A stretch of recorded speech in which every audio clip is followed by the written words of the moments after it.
Merhaba değerli arkadaşlar. Öncelikle hepinizi sevgiyle selamlıyorum. Konuşmama geçmeden önce çok kıymetli misafirlerimiz var aramızda. Hepsine tek tek hoş geldin demek istiyorum. Bildiğiniz üzere yaşadığımız coğrafya, yaşadığımız ülke neredeyse her gün hukukun, yasanın, anayasanın hiçe sayıldığı, alaşağı edildiği, yerlere serildiği bir döneme denk geliyor. Bir dönemle karşı karşıyayız maalesef. Neredeyse her güne büyük bir hukuksuzlukla başlıyoruz. Yine bugün maalesef İstanbul'da büyük bir siyasi soykırım operasyonlarıyla arkadaşlarımız gözaltına alındı. Ve uzun bir süredir aslında Kürt halkının iradesini yok sayma AKP'nin geleneği haline geldi. Biliyoruz 100 yıldır bu aklın burada Kürt halkının dilini, kültürünü, varlığını hedef aldığını yok etmek için birçok kirli siyaset, kirli politika ürettiğini uzun bir dönemdir yaşıyoruz, şahit oluyoruz. Köy boşaltmalarından tutalım da tutuklamalara, işkencelere, katliamlara, asimilasyon politikalarıyla kendini gün be gün yaşatan bu akıl artık iflasın eşiğindedir. Bugün Kürt halkını yok sayarak, Kürt halkının kazanımlarını yok sayarak kendini yaşatmaya çalışanlar bilsinler ki kaybetmeye mahkumdurlar. Bugün uluslararası arenada hiçbir prestiji kalmayan, neredeyse tüm diyalog yollarının yürüttüğü siyaset yüzünden kendilerine kaybettiren, halklara nefes aldırmamak için elinden geleni yapan, en nihayetinde halkların demokrasi talebini, eşitlik talebini, özgürlük, adalet, demokrasi talebini yok sayan, görmezden gelen bir iktidar aklıyla karşı karşıyayız. Bugün burada halklar bu coğrafyada özgür ve eşit bir şekilde yaşamaktan başka bir şey istemiyor. Adalet istemekten başka bir şey yapmıyor. Bugün burada halkların talebini görmezden gelen, halkların kendi değerleriyle, toplumsal değerleriyle, kendi kimliğiyle, kendi diliyle yaşama istemini yok sayan AKP iktidarı artık son çırpınışlarını yaşamaktadır. Kan kaybettikçe, güç kaybettikçe Kürt halkına saldıran, Kürt halkının kazanımlarına saldıran AKP bilsin ki yürüttüğü bu siyaset kendisine daha büyük kaybettirecek. Her gün büyük bir hukuksuzluğuyla, yargı kumpasıyla karşı karşıya kalıyoruz. 3 dönemdir halkların iradesini yok sayan AKP, bugün sözde ikiyüzlü bir siyaset yürüterek en çok adalete, en çok barışa ihtiyacımız olduğu bu süreçte bu süreci baltalamaktan başka bir iş yapmıyor.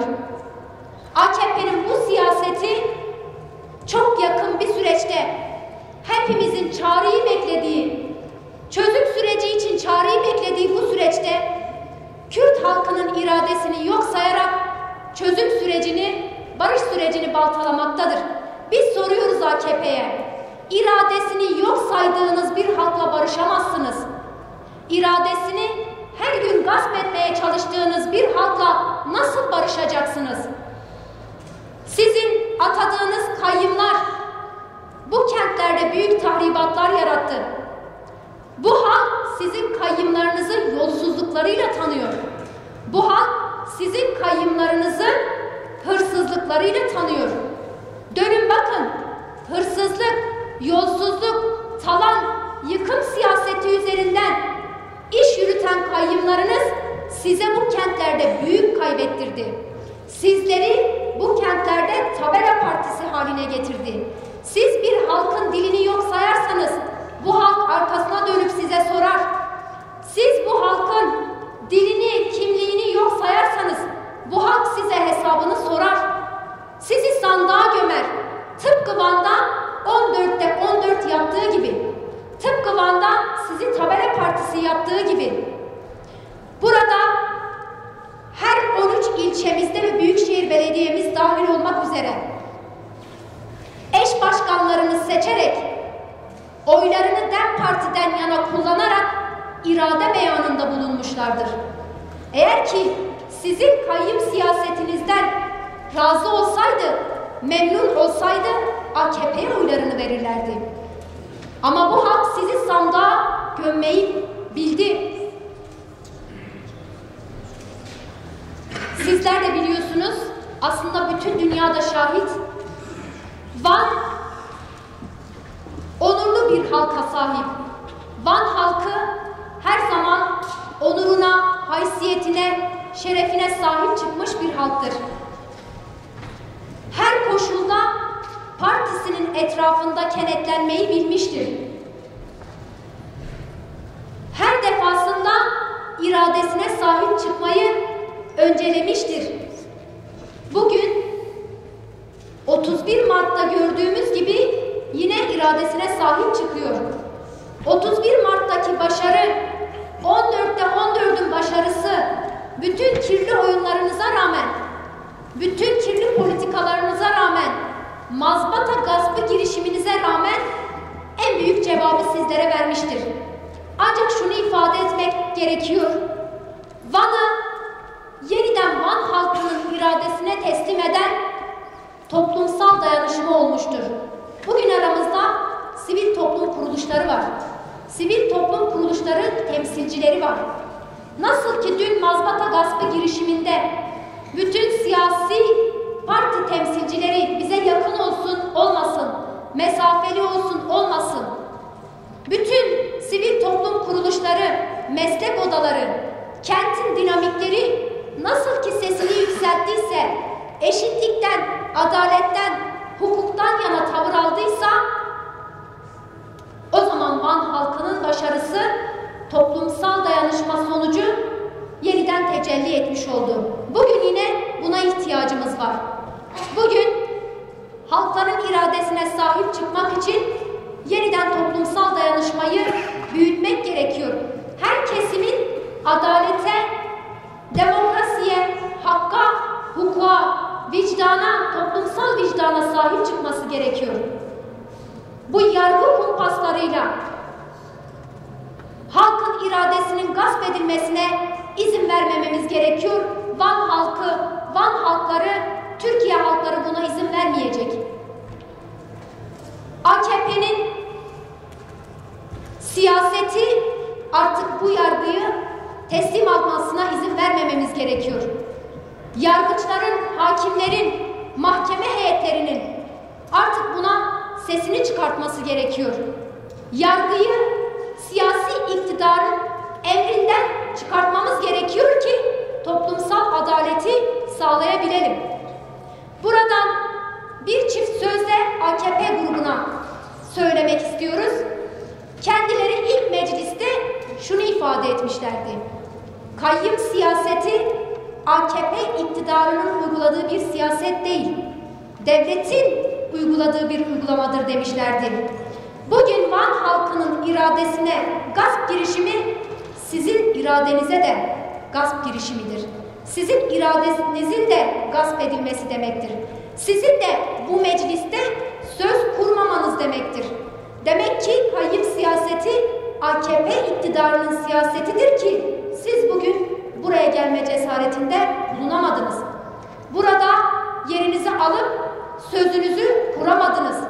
Kayyum siyasetine karşı olduğunuzu söyleyemediniz. Dolayısıyla kendini kayyum siyaseti üzerinden, Kürt halkının kazanımları üzerinden yaşatmaya çalışanlara buradan bir kez daha ifade ediyoruz ki Van halkı, sivil toplum kuruluşları, siyasi parti temsilcileri ve çalışanları, emektarları, Van halkları burada kayyum istemiyor. Biz ne olursa olsun bu halkın iradesine sahip çıkmak için direneceğiz. Burayı sahipsiz bırakmayacağız.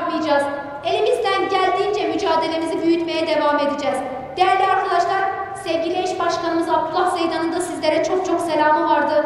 Bunu da buradan söyleyerek sözlerimi bitirmek istiyorum. Hepiniz tekrar hoş geldiniz, baş göz üstüne geldiniz.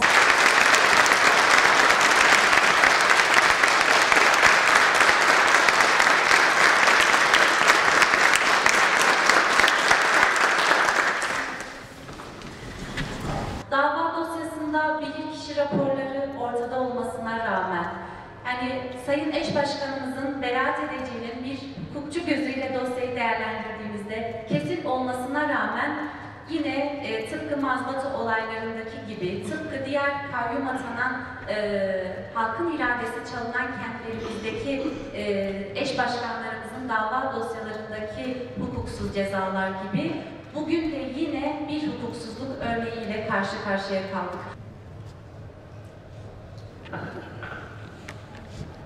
...31 Mart seçimlerinde gerçekleşen mazbata gaspı girişimindeki hukuksuzluk için nasıl ki Van halkının iradesinin yanında yer aldık, nasıl ki seçme ve seçilme hakkını savunma adına alanlarda bulunduk, bugün yine aynı iradeyle, aynı düşünceyle ve aynı mücadele ruhuyla burada bulunuyoruz. İro milleti Van'e hazar, pensud, yani milyona pensud hazar insan irada huda yok. En azında milyoneki insan irada huda var, insanı me bahşaladara me aynı ser fikari. Acaba evajı ki hakkı ibadine, hukuku ibadanine, herkes khudi bitirsin, tırza khudi ede. Hiçbir hukuki delil barındırmayan dosyada tanık beyanları, bilirkişi raporunu dahi Sayın Abdullah Zeydan'ın beraatine delalet ederken bu karar sadece ve sadece ceza verilmesine ilişkin bir karar, sadece ve sadece halkın iradesine yönelik kötü niyetli politik bir girişimden ibarettir. Bu girişimi biz özgürlükçü hukukçular olarak kınıyoruz ve yok sayıyoruz. Ben sözümü Seyit Rıza'nın biz şehit inanır Seyit Rıza'nın bir sözüyle bitirmek istiyorum. Diyor ben o faşist militarist güçlerini idama götürdüğüm zaman diyor ben sizin yarar donalarınızla baş edemedim. Bu bana ders oldu. Ama sizin bu kirli politikalarınızla zulmünüze karşı diz çökmedik. Bu da sizlere dert oldu diye. Arkadaşlar tekrardan Şubat'ta yeni meclisimizin ilk birleşimine hepiniz hoş geldiniz. Yeterli çoğunluğumuzla bu sebeple birleşimi açıyoruz. Ancak gündemlere geçmeden önce izinli ya da mazereti olan arkadaşlar varsa imana teslim edebilirler. Yok. Başkanlık makamınca gündeme eklenen maddeleri ve ihtisas komisyon raporlarının gündeme alınmasına oylarınıza sunuyorum. Kabul edenler, etmeyenler.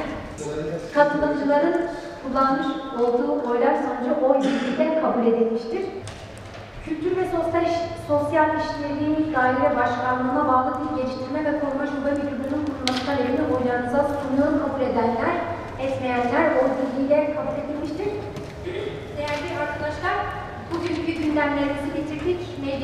Meclisimizin yarın 12 Şubat